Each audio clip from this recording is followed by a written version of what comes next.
Kebajikan dan kemurahan belaka mengikuti aku sepanjang umur hidupku. Dan ini yang ayat terakhir ini. Tujuan Tuhan supaya kita diam dalam rumah Tuhan. Dan aku akan diam dalam rumah Tuhan sepanjang masa. Karena disitulah tempat paling indah, tempat paling baik, tempat yang paling luar biasa. Kita bisa bercengkrama dengan Dia, kita bisa menikmati hadiratnya dengan luar biasa. Dan situ kita tahu siapa kita sebenarnya, bahwa kita adalah orang yang dikasihi. Amin.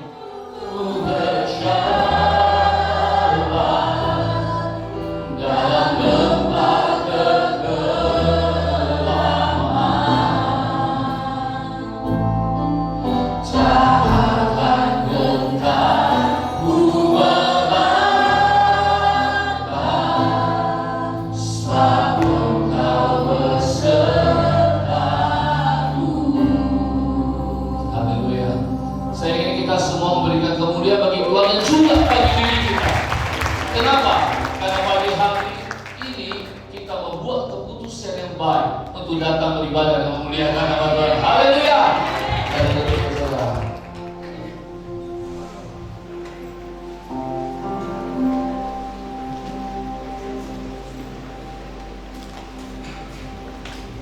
Saya hari-hari ini diingatkan Tuhan bagaimana memang strategi-strategi di sini itu mengecoh kita, hilangkan fokus kita dari Tuhan. Kalau kita baca Mazmur 23 berkata, Tuhan adalah gembalaku, takkan kekurangan aku, yang membaringkan aku di padang dan rumput hijau, yang menyegarkan jiwaku, yang menuntun aku di jalan yang benar.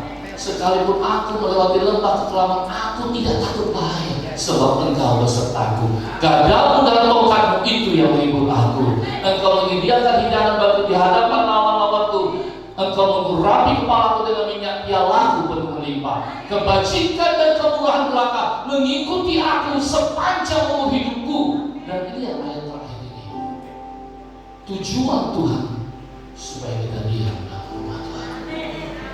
Dan aku akan diam dalam rumah Tuhan sepanjang masa. Kenapa?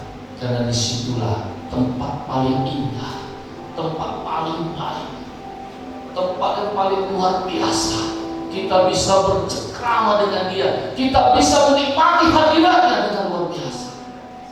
Dan situ kita tahu siapa kita sebenarnya, bahwa kita adalah orang yang dikasihi. Amin. Kita tundukkan kepala kita yang lagu ini dengan hati yang mengerti bahwa kita adalah anak yang sangat dikasihi. Sekalipun ku berjalan dalam lembah kekelaman, tak akan goyah ku melangkah, saat Engkau beserta sekalipun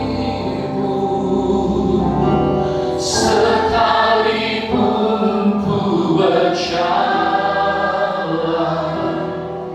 dalam lembah kekelaman,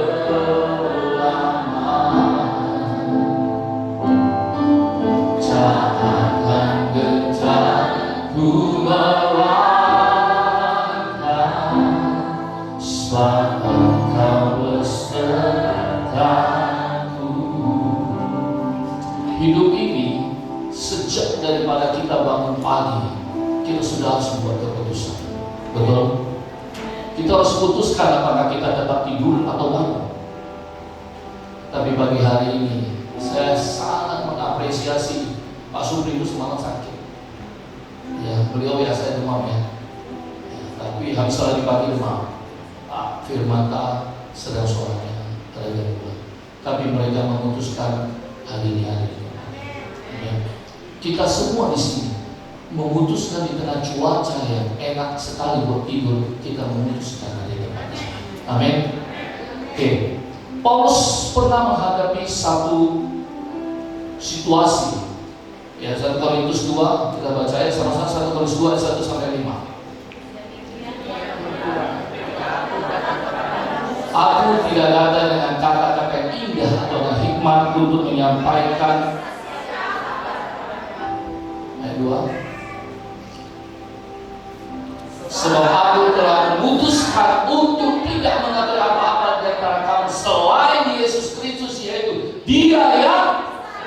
Ayat 3. Aku juga datang kepadamu dalam kelemahan dan sangat takut dan gentar. 4. Baik perkataanku maupun perilakuku tidak kusampaikan kata-kata hikmat yang meyakinkan, tetapi dengan keyakinan akan kepada Roh. Ayat 5. Supaya iman kamu jangan bergantung pada hikmat manusia, tetapi pada kekuatan Allah. Katakan.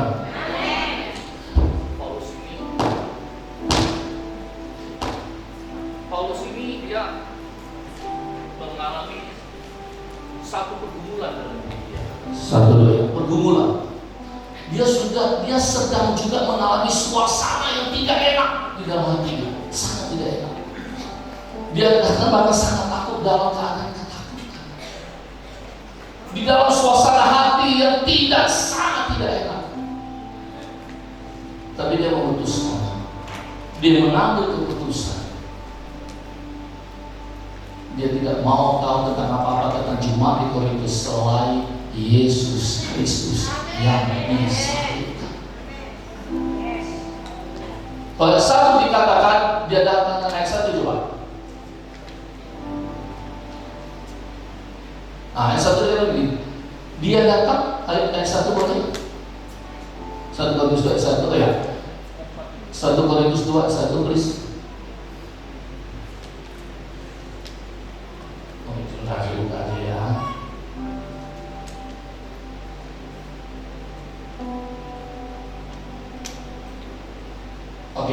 Demikian pula ketika aku datang kepada aku tidak datang dengan kata-kata indah atau dengan hikmat yang menyampaikan kesaksian Allah kepada kamu. Dia memutuskan untuk menceritakan, mengetahui, bahkan memandang jemaat di Korintus yang sedang mengalami pergumulan juga dalam jemaat tersebut. Dia hanya mau tahu tentang Yesus Kristus, yaitu tentang Yesus yang disalibkan. Dia memutuskan dalam pergumulan dia memutuskan untuk tetap menyampaikan, memberikan kesaksian tentang Yesus yang disalibkan.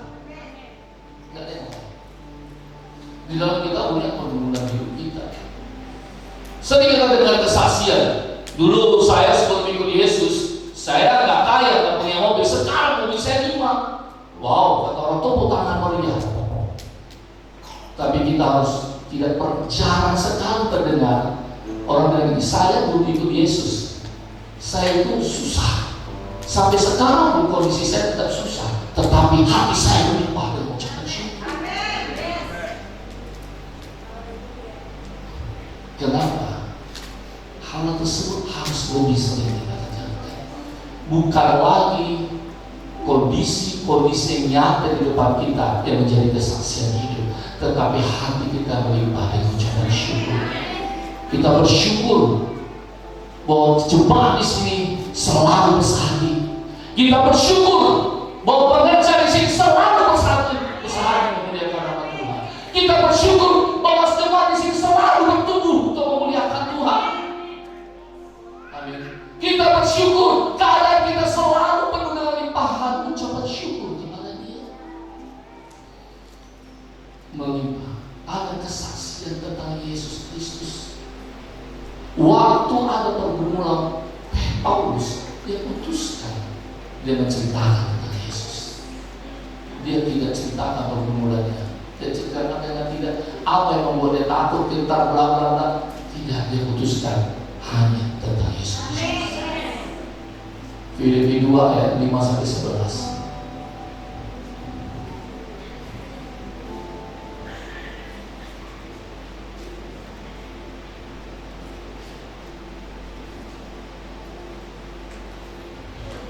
Kita baca bersama-sama lagi ya supaya kita mengerti.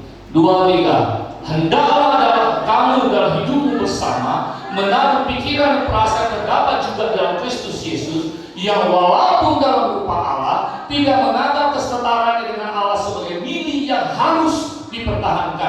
melainkan telah mengosongkan dirinya sendiri dan mengambil rupa seorang hamba dan menjadi sama dengan manusia. Dalam keadaannya sebagai manusia, ia telah merendahkan dirinya dan taat sampai mati, bahkan mati di kayu salib. Itulah sebabnya Allah sangat meninggikan dia dan mengaruniakan kepadanya nama di atas segala nama, supaya dalam nama tersebut bertekun untuk segala yang ada di bumi, di langit dan atas bumi dan yang ada di bawah bumi, dan segala lidah mengaku Yesus Kristus adalah Tuhan bagi kita.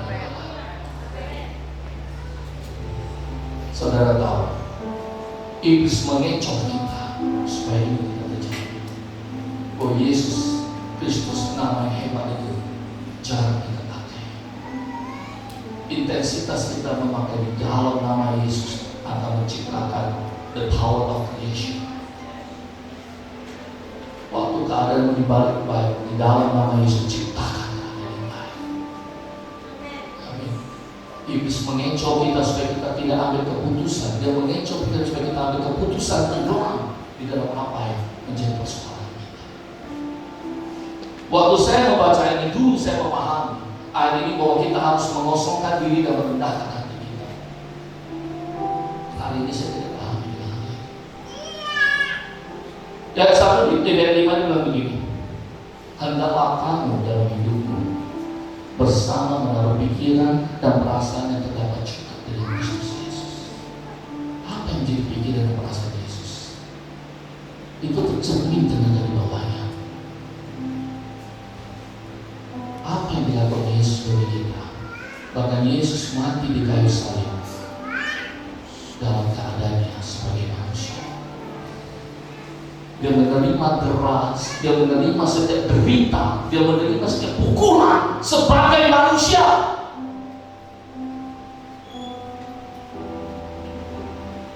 Kenapa? Pikiran dan perasaan Kristus adalah nama kita.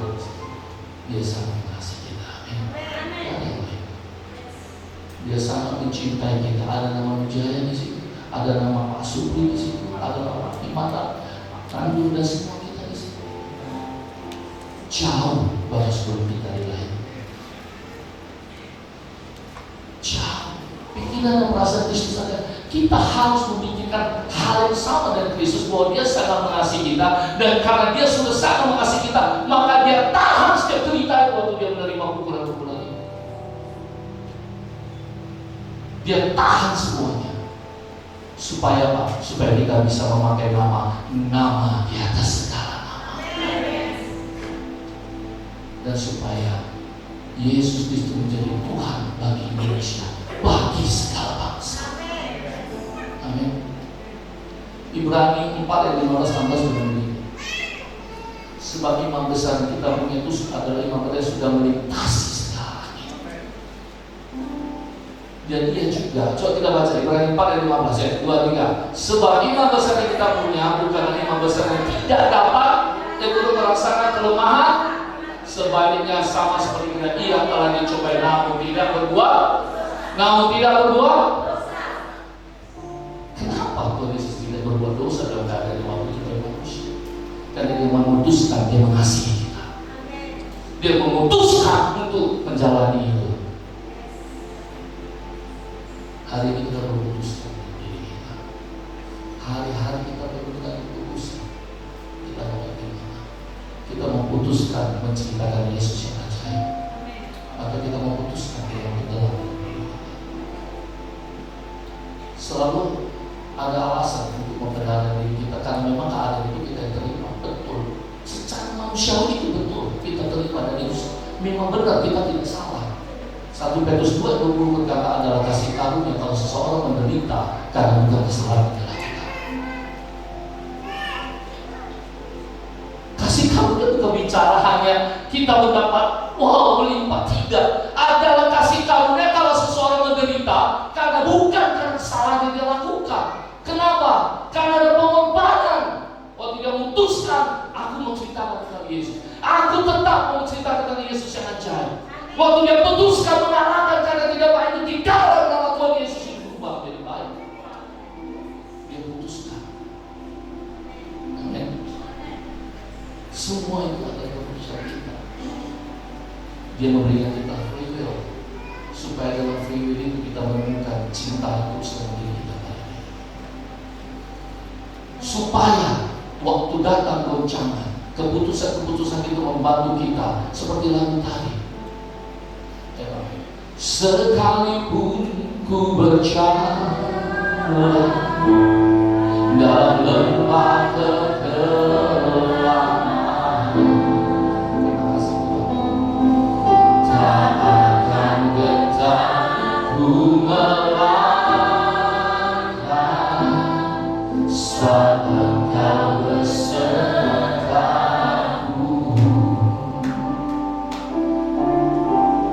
Jadi teman-teman, saudara-saudaraku yang terkasih, tidak ada satupun di antara kita yang bisa memahami Tuhan dengan sepenuhnya. Betul? Tidak ada. Kita hanya adalah potongan-potongan di dalam Tuhan yang kalau kita disatukan, maka gambar Kristus nyata di dalam diri kita. Ada seorang hamba Tuhan, dia pergi ke pantai dan menemukan seorang anak membuat kolam dari pasir dan memulai mencegah air laut dengan kolam tersebut. Lalu dia tanya, kok kamu cegah air laut itu ke sana? Iya, supaya air itu tinggal di sini, supaya laut itu tinggal. Kita nggak bisa memahami Tuhan yang begitu hebat dengan pikiran kita. Bisa. Kita hanya bisa memenuhi kolam kita dengan kata, dengan ucapan syukur karena kita memiliki Dia. Amin. Kita nggak bisa komisi dengan Tuhan. Ada lagi seorang hamba Tuhan, dia jalan dengan anaknya. Waktu anaknya Tuhan itu seberapa besar sih jadi? Tiba-tiba ada pesawat lewat karena dia jalan ke pantai. Oh, sebesar itu. Ah, kecil kali Tuhan itu. Ternyata Tuhan kecil ya. Waktu suatu hari bapaknya bawa dia naik pesawat. And first time dia naik pesawat anak ini. Dia bawa, wih, gede banget ini Pak. Ini apa nih? Inilah pesawat yang kamu lihat tadi. Yang kemarin-kemarin itu yang kata-kata kecil. Cara pandang kita betapa besarnya Tuhan itu ditentukan dengan sistem kita dengan Tuhan. Waktu kau putuskan terus mendekat dan kau melihat Tuhan yang hebat, Tuhan yang ajaib, Tuhan yang perkasa. Amin. Saya ini almost every day, saya suka mengucapkan Mas Presiden satu itu jadi doa bagi saya. Saya ganti kata-kata menjadi orang-orang. Saya dengan aku adalah anakku yang duduk dalam lindungan yang maha tinggi, yang bermalam dalam naungan yang maha kuasa, yang berkata pada Tuhan yang juru selamatku, tempat perlindungan. Ya, coba kita mau masuk sebenarnya. Kita baca masuk satu ya. Yuk. Kita ucapkan sama-sama. Kita orang yang dulu berkata, saya yang dulu. Amin. 2, 3. Saya dulu dan lindungan yang maha tinggi dan bermalam dan naungan yang maha kuasa. Ia akan berkata kepada Tuhan, tempat perlindunganku dan kubu pertahananku, Allahku yang kupercaya. Sungguh Engkau yang melepaskan aku dari jerat penangkap burung, dari penyakit sampar yang musuh. Dengan kepala kamu melindungi aku, dari bawah sayapmu aku akan melindungi. Kesetiaanmu ialah perisai dan pagar tembok bagiku. Saya sering akan ucapkan ini, tapi dalam minggu ini waktu saya membaca kesetiaanmu adalah perisai dan pagar tembok bagiku. Perisai itu untuk menahan segala serangan musuh. Pagar tembok itu adalah di mana dulu ada kotak perlindungan. Kalau kita ada dalam itu, maka kita selalu aman. Strategi besar yang ini adalah membawa kita, pikiran kita, buat Tuhan kita sendiri, sehingga kita dibiarkan berjalan sendiri. Ayat selanjutnya, ini strategi besar.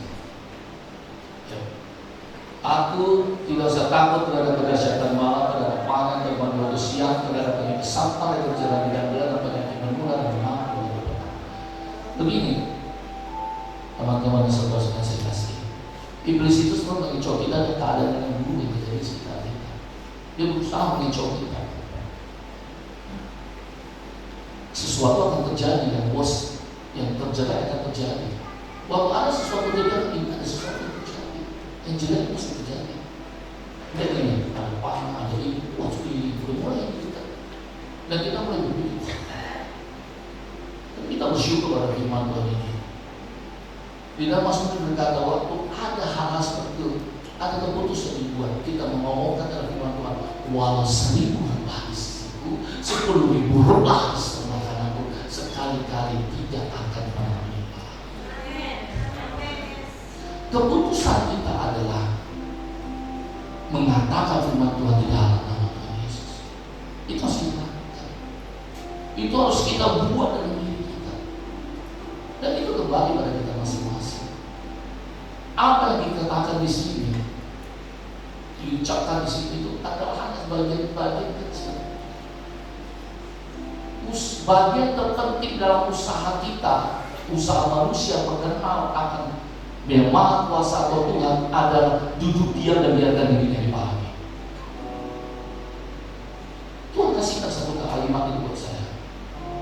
Upaya terpenting daripada kita untuk mengenal Dia adalah duduk diam dan biarkan diri kita dipahami.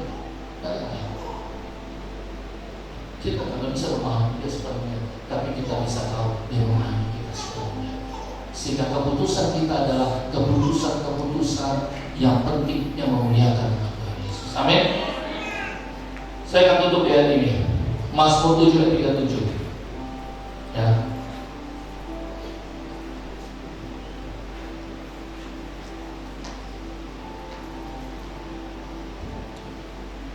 Mazmur 7 ayat 37. Oke, kita buka ya.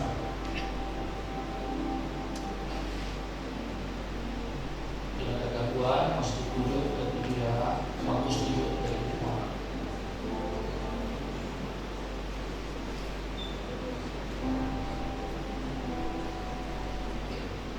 5. Kita sama-sama ya. 2, 3. Mereka takjub dan tercengang dan berkata, Ia menjadikan segala-galanya baik.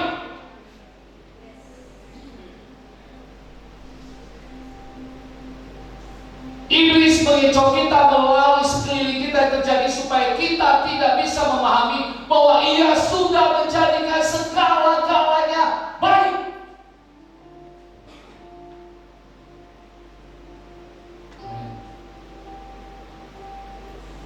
Tuhan Yesus menjadikan segala-galanya baik.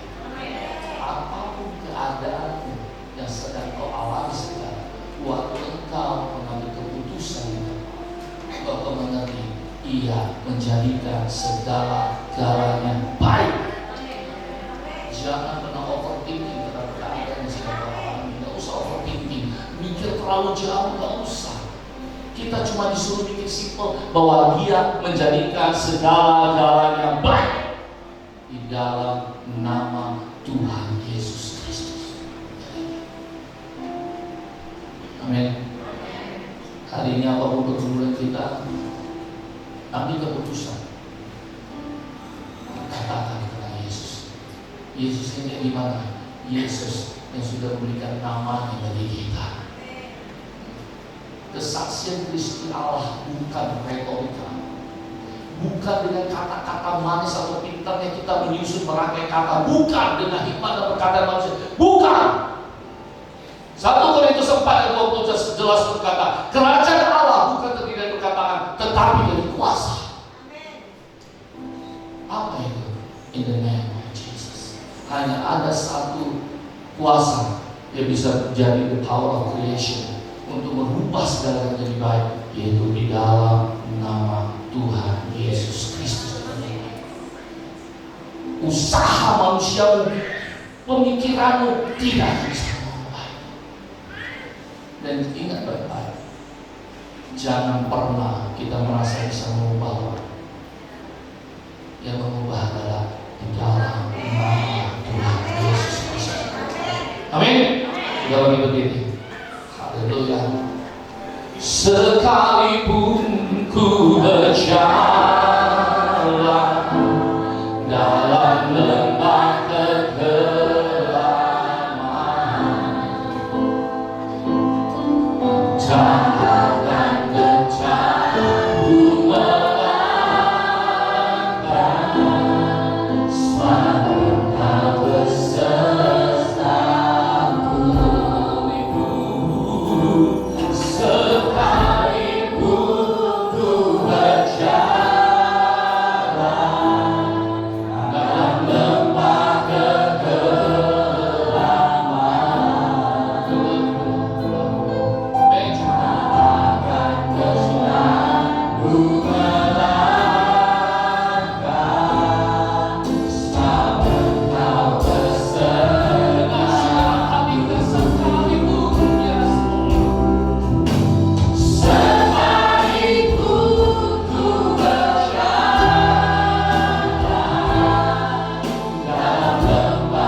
Dimanapun kami berdiri, kemanapun kami pergi, kami akan melihat mujizat terjadi. Kami akan bersaksi, bukan karena melihat keadaan kami, tapi karena melihat Engkau Allah yang hebat dan ajaib. Mulut kami tidak akan pernah berhenti menarakan Engkau Tuhan yang hebat. Engkau Bapa yang mengasihi kami. Terima kasih Tuhan. Dialah ada sakit penyakit dalam tubuh kami saat ini, kami berkatakan di dalam nama Tuhan Yesus Kristus terjadi kesembuhan. Terima kasih buat bangsa ini. Terima kasih buat pemimpin bangsa yang baik Tuhan. Terima kasih buat semua kami yang baik. Terima kasih buat generasi-generasi yang hebat yang terlahir dari tempat ini. Terima kasih buat pengusaha-pengusaha yang hebat yang terlahir dari tempat ini. Terima kasih buat pemimpin-pemimpin bangsa dan bangsa-bangsa hebat yang terlahir dari tempat ini.